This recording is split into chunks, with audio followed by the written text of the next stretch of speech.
Jangan lupa like, komen, dan subscribe channel YouTube TVRI Bengkulu, serta nyalakan lonceng notifikasinya.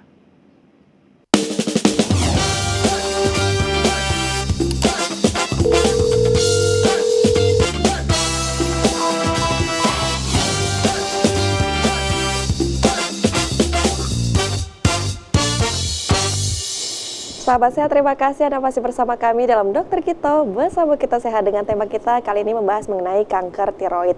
Tadi sudah dijelaskan sedikit oleh Dokter Wenti, nanti akan Dokter Rido. Tapi Julia mau tanya yang tadi dok, gambaran tiroid itu nanti kupu-kupu ya, bisa dijelaskan? Langsung lanjut dokter, silakan. Ya. Biasa yang bengkak tuh yang mananya dok, yang mengalami kebengkakan? Oke, jadi biar enak kita lihat di slide Iya. ya. Jadi ini kan kayak kupu-kupu nih bentuknya ya. Inilah si kelenjar tiroid tadi yang sebenarnya banyak sekali pembuluh darahnya di sini. Nah, kalau terjadi kanker ataupun pembengkakan nih, ini normalnya seperti yang mana ya, gambar lebih bagus lagi.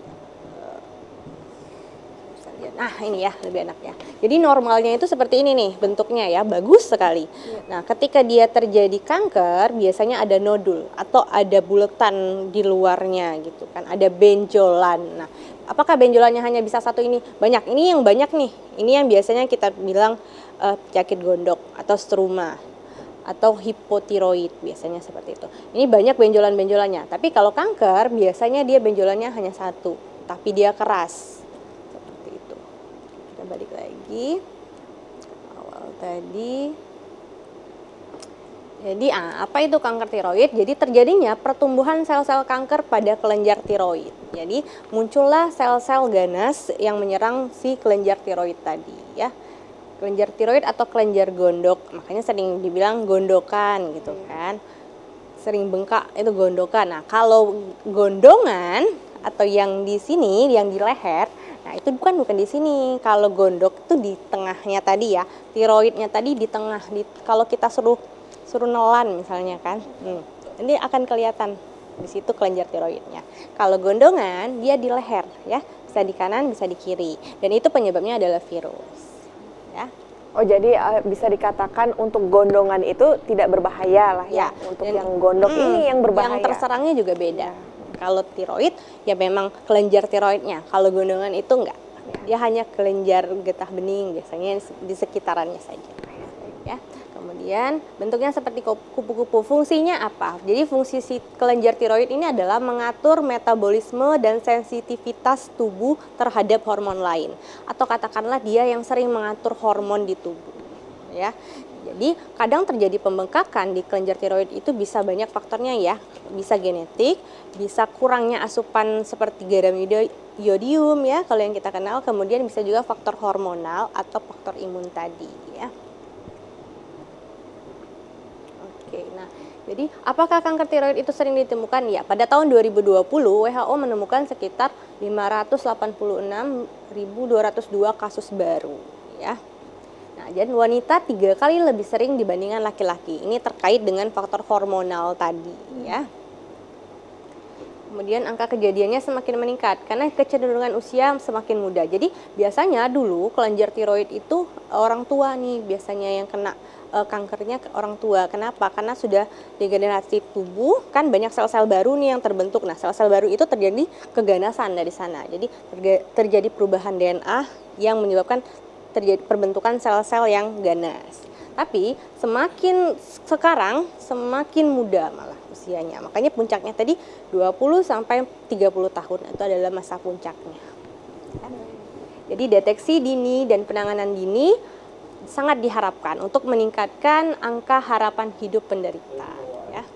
Tapi itu dok, kalau dilihat wanita kan 3 kali lebih berpotensi ya terkena gondok ini atau kanker ini. Nah itu apakah yang menyebabkan salah satunya tadi kan ibu hamil ya, karena faktor hormonal. Nah ini apakah pure kesalahan pada saat hamil mengatur kondisi tubuhnya atau memang ada faktor lain yang mungkin menambah gitu? Apakah itu karena keturunan atau yang lainnya?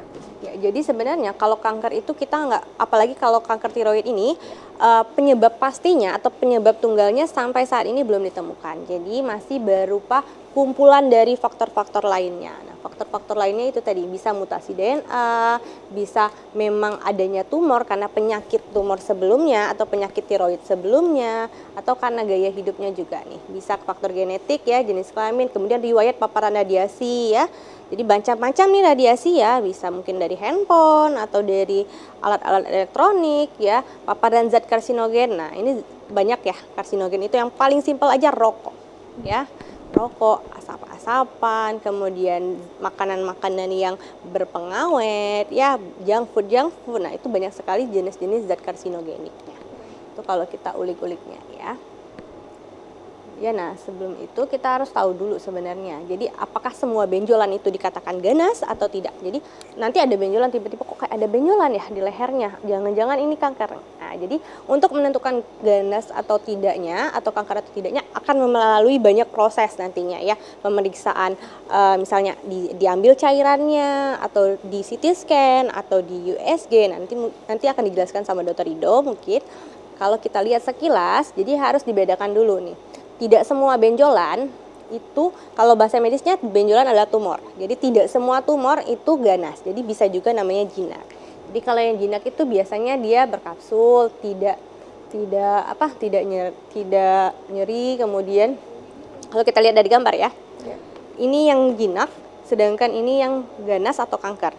Kalau yang jinak itu dia berkapsul. Jadi ada pelindungnya yang membatasi si tumor tadi supaya tidak kemana-mana. Sedangkan kalau kanker dia bentuknya udah banyak macam-macam ya, jadi tidak bulat, tidak ada yang melindunginya. Jadi ketika dia sudah seperti ini, dia bisa keluar, si sel-sel kankernya itu bisa keluar dan masuk ke pembuluh darah. Akhirnya apa yang terjadi? Bisa metastase sampai kemana-mana. Misalnya pertamanya hanya di tiroid, kemudian dia keluar masuk ke pembuluh darah, akhirnya bisa kena tulang, bisa kena yang lain. Nah, itulah yang menyebabkan si keganasan ini berbahaya karena dia sifatnya agresif ya, cepat menyebar, kemudian pertumbuhannya cepat dan membahayakan kehidupan ya.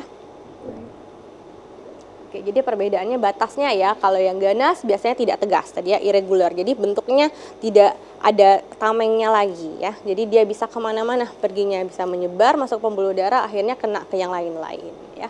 Kalau yang jinak biasanya lesinya tegas, kemudian teratur ya, tidak pecah dianya. Jadi hanya di sana saja, bersifat lokal ya. Kemudian ini biasanya, nah yang ganas tadi saya bilang, dia benjolannya biasanya cuma satu, keras satu di sana aja tempatnya. Kalau yang jinak tadi dia multiple, bisa banyak, tapi dia nggak menyebar, bentuknya tidak pecah-pecah tadi ya.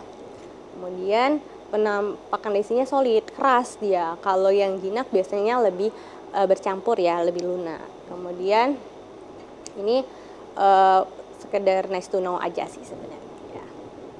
Baik. Kalau kita lihat Sebelum tadi kita ya. lanjut ke sini, ini kan gambar-gambar lagi itu. Nanti kita bahas usai jeda pariwara berikut ya, Dok. Ya, pemirsa jangan kemana-mana, tetap bersama kami dalam Dokter Kito, bersama kita sehat.